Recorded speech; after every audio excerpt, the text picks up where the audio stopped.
Meenakshi Maur, Assistant Professor, Zoology, Sri Savliaji Government College, Manfia, Chittagong. Today, my topic is Coelenterata, its characteristics. So, what are the coelentrates?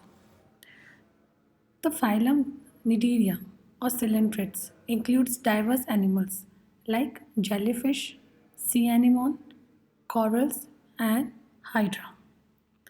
They are diploblastic eumetazoan and they have a tissue grade of organization. The main characteristics of Coelenterata phylum is presence of cnidocytes and their polyps and medusa forms. So this is a hydra and the cinnamon.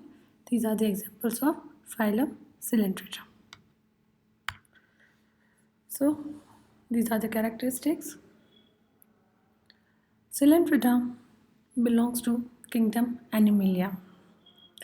They are aquatic, but mostly they are marine, and only few, like Hydra, live in freshwater. Their habitat, they may be solitary or colonial.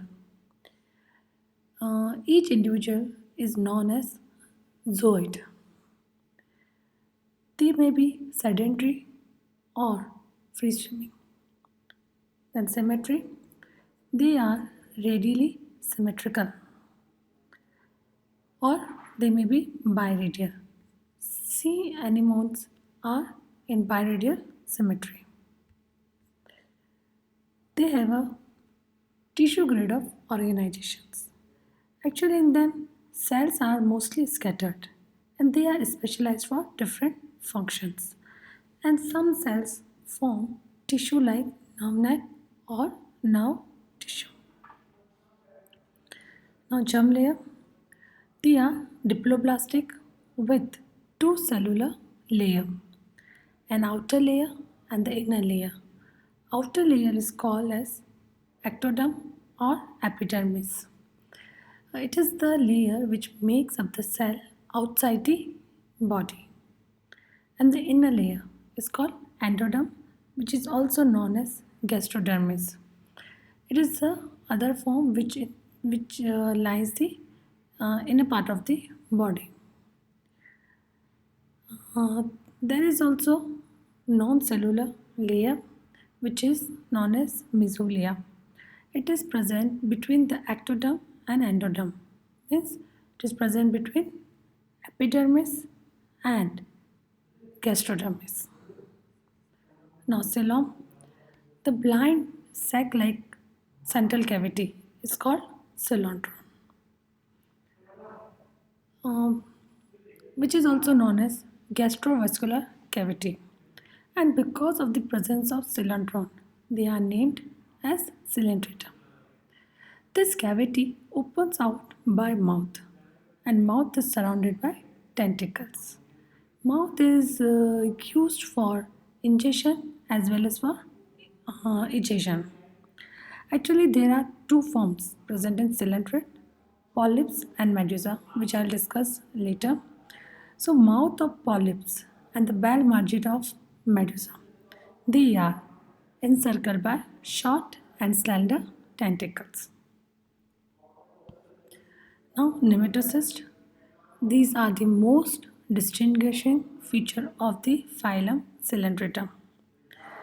Uh, in coelentrates, one or both body layer, that is epidermis and gastrodermis, they have a peculiar stinging cell organelles known as nematocyst. And as I explained earlier, the body has a single opening which is called mouth or we can say hypostome, and it is surrounded by sensory tentacles. And tentacles have a specialized structure which are known as nematocyst. This nemocyst serve for adhesion, food capture, offense, and defense.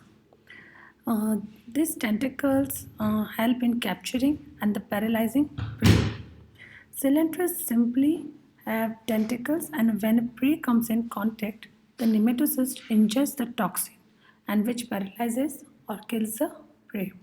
So these are the most distinguishing feature of the phylum Coelenterata.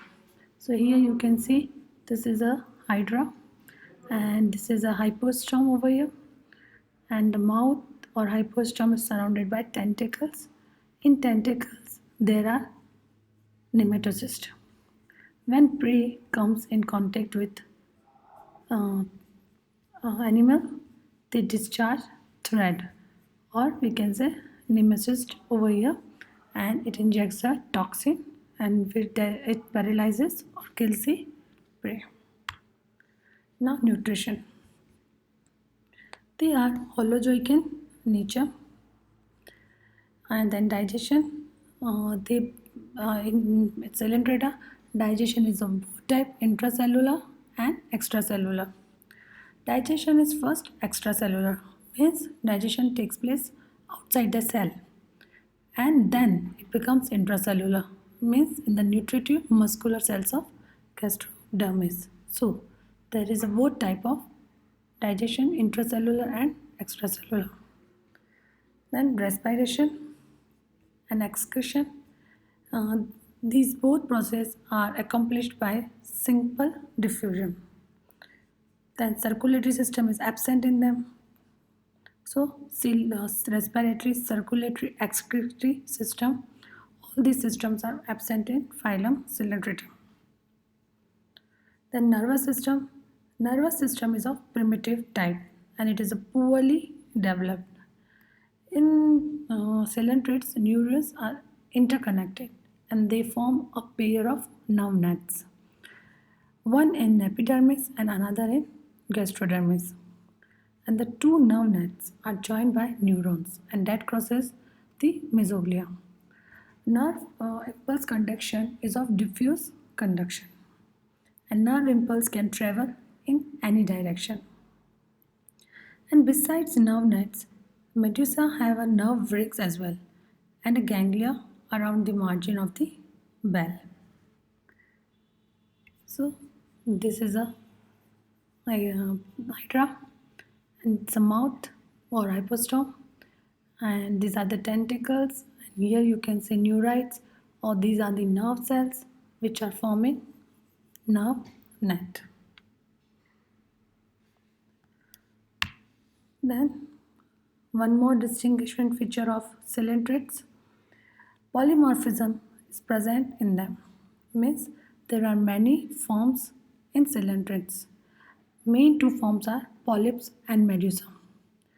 Polyps is a hydroid form and it is a sessile in nature with mouth of orientation. And medusa is a umbrella or bell shaped with a mouth down orientation. Polyps are asexual stage and medusa are free swimming sexual stage. Polyps contain exoskeleton and the endoskeleton, and the skeleton are composed of calcium carbonate. So this is the example of polyps. Here you can say mouth up orientation, and this is a medusa. In medusa, mouth down orientation. It is a bell shaped. It's a free swimming, but polyps is sessile, and it is a asexual stage. It is a sexual stage. In Coelenterata, there is a metagenesis, means its life history illustrates a regular alternation between the asexual polypoid stage and a sexual medusoid stage, and true alteration of generation is absent. So the phenomena of asexual polypoid generation alternate with the sexual medusoid generation is known as metagenesis. So here you can see this is a polyp, it's a sessile and the asexual stage, and it becomes adult medusa and it becomes sexual stage. So it becomes free swimming and then it gives rise to planula larva which again forms polyps. So polyps and medusa, there is an alteration between them. So this is an asexual cycle and this is a sexual stage of the Coelentrates. Now reproduction. In Coelentrates, Asexual reproduction takes place by budding, fission, and fragmentation.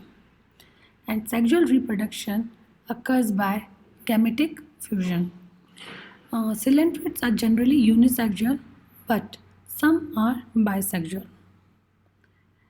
In coelenterids, cleavage is of holoblastic type, and the fertilization is maybe internal or external. Development is indirect and it includes a free swimming ciliated larval stages called planula larva. Coelenterids have a remarkable power of regeneration. Coelenterids phylum includes nearly 11,000 known species and half of which are extinct. In coelenterids, sensory organs form ocelli and statocyst. Examples of coelenterids are hydra, tubularia, bougainvillea, obelia, sertularia, millipora, physalia, periphylla, etc. So, these are the characteristics of phylum Coelenterata. So today I discussed it belongs to kingdom Animalia. They are aquatic but mostly marine. They may be solitary or colonial. Coelom is Coelenterata or Coelentron. Nematocyst is present in them, and nutrition is holozoic. Digestion may be intracellular or extracellular. Respiration, excretion, circulatory system is of a primitive type or absent. Polymorphism is the main characteristics of Coelenterata. There is a presence of metagenesis, and fertilization may be internal or external.